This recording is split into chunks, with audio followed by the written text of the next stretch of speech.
Only essential businesses will be functioning. I am officially declaring a national emergency. This isn't a so-called shelter in place.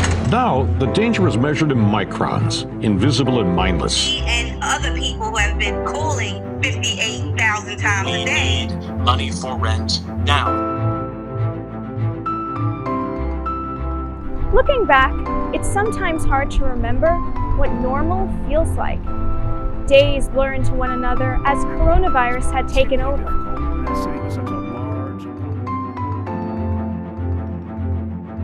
Increasing case numbers, working from home, or rising unemployment.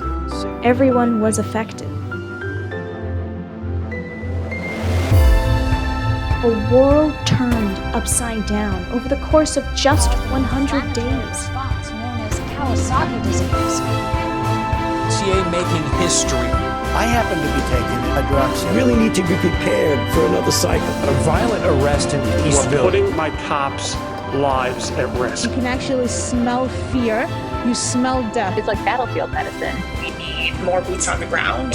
I love New York. It's like a ghost city now. But under the stress, pain, and uncertainty was hope. Something inside of me just said, keep fighting, keep fighting, keep fighting. You know, stay positive, stay positive. Know that you can't get through it, but you gotta fight. Together, we move forward. Day 33, the landlord. Known for its fast service, but the man behind the repair shop. We just want to make sure we're all healthy. Is fixing more than engines these days. He's helping fix his neighborhood. I've been having since the last 10 days a lot of tenants worried, crying, complaining they can't pay, and losing their jobs. So he decided this month to waive rent for everyone. 200 tenants, and he is not collecting. How has your life changed since the story? My life has changed because I made sure I have all happy tenants, all healthy tenants, and when I do something good, it makes me feel really good because I love helping people.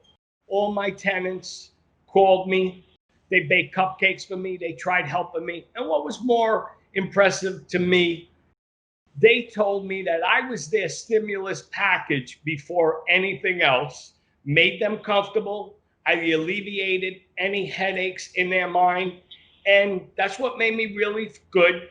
And I had a lot of the parents and families told me, thank you for being a father figure to my child. Day 34, the survivor. Joints started aching. My body felt like it was just breaking down. Chris Tillett says the first signs he was infected with COVID-19 were jarring. The 45-year-old Wilton man who had just returned from California went downhill fast.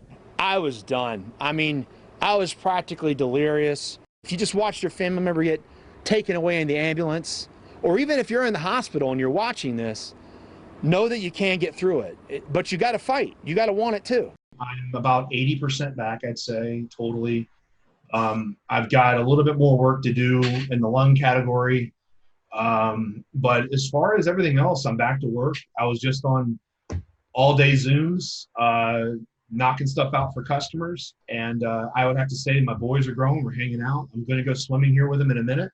So far, so good. I would say that I've recovered quite well. I've always been known as a fighter. A couple times I felt like I was going to die. I really did. I've never felt that way before.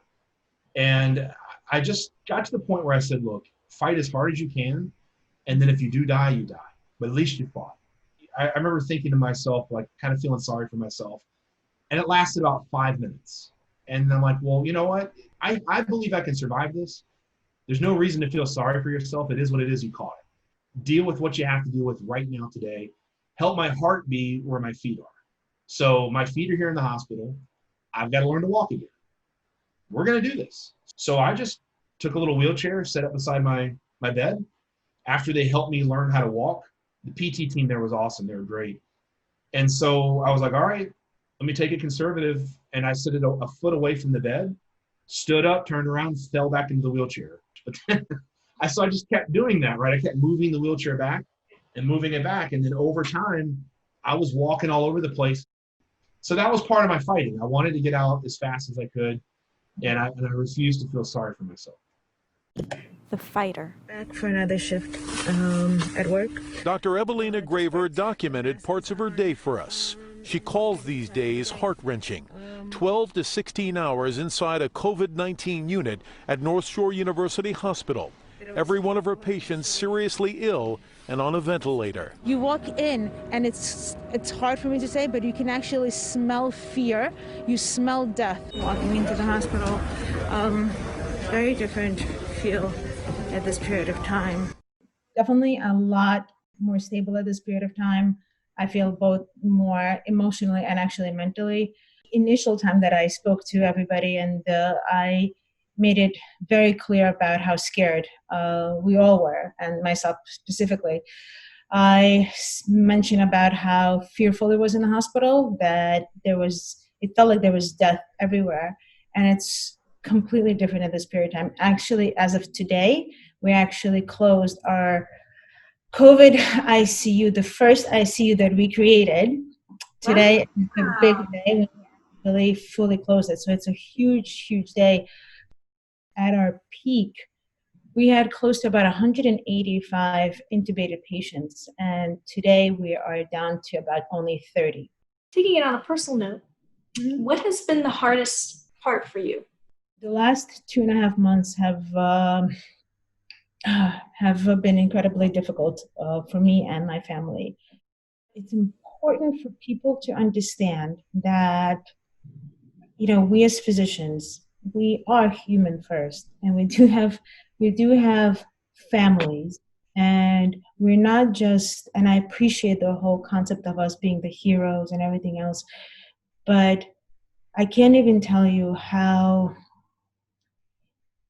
scary that feeling is when at 7 p.m. we hear the claps for the physicians and healthcare workers that are considered to be heroes and everything else, and you can't even help your loved one. You can't even help your own grandfather that raised you.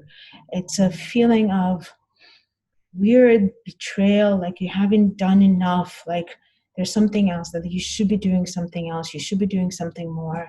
And that's a tough burden to carry, to say the least. During this period of time, a lot of those people that I've taken care of their physical hearts have now taken care of my heart emotionally, honestly. Just not to take things, people, moments, experiences for granted.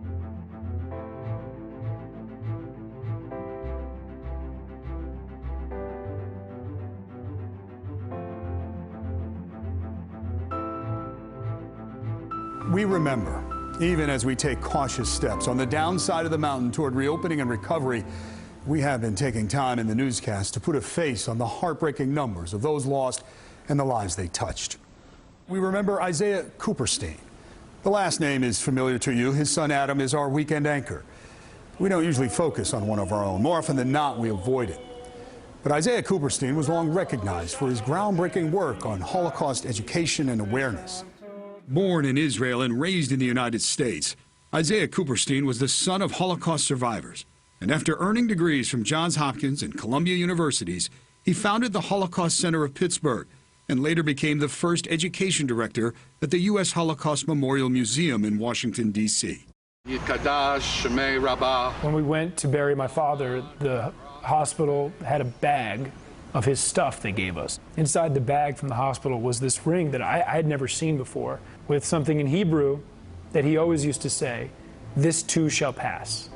And he truly believed that even in the darkest times, like we're in right now, like the Holocaust that his parents survived and that he would study and teach other people about, he always saw that light. This too shall pass. Let's get to the huge step forward in the tri-state on the road to reopening. In New Jersey, more recreational businesses are getting the green light this week. They are thrilled that the wait is finally over.